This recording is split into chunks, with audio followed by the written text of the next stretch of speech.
Bagyong Ophel, isa ng super typhoon, signal number 5 itinaas na sa Hilagang Cagayan. Update, napakabilis na lumakas at isa ng super typhoon ang Bagyong Ophel ngayong umaga. Taglay na ang napakalakas na hanging 185 km per hour at pagbugsong umaabot sa 230 km per hour. Kumikilos din ito sa direksyon northwestward sa bilis na 15 km per hour. Tropical Cyclone Wind Signals. Wind Signal number 5, Santa Ana and Gonzaga, Cagayan.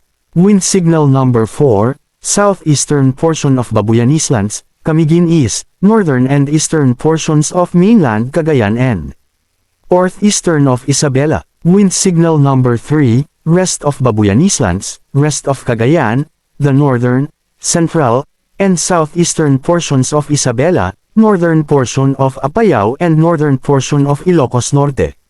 Wind Signal number 2, Batanes, the western and southern portions of Isabela, Quezon, Quirino, Malig, San Manuel, Aurora, Cabatuan, City of Kawayan, Benito Sullivan, Nagilian, Gamo, Burgos, Reina Mercedes, Luna, Rojas, Angadanan, Alicia, San Guillermo, Etiague, Jones, San Agustin, San Mateo, San Isidro, the northeastern portion of Quirino, Madela, the rest of Apayao, Kalinga, the northeastern portion of Abra, Tineg, Lacob, Malibcong, Lagayan, San Juan, Lagangilang, Licuan Baay, Daguman, the eastern portion of Mountain Province, Paracelis, the eastern portion of Ifugao, Alfonso Lista, the rest of Ilocos Norte, and the northern portion of Aurora, Dilasag.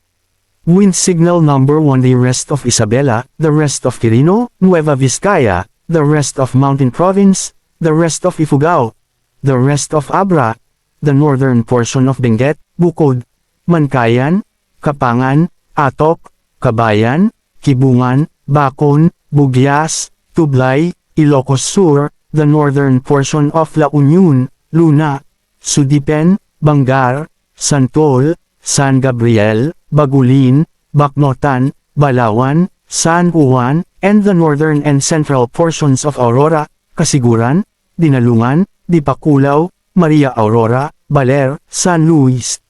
Track Outlook. Inaasahang tatama o maglandfall ang Bagyong Ophel sa silangang bahagi ng Santa Ana at Gonzaga, Cagayan area ngayong hapon habang nasa peak intensity ito. Pagkatapos nito ay tutumbukan naman nito o dadeplisan nito ang #Babuyan Islands.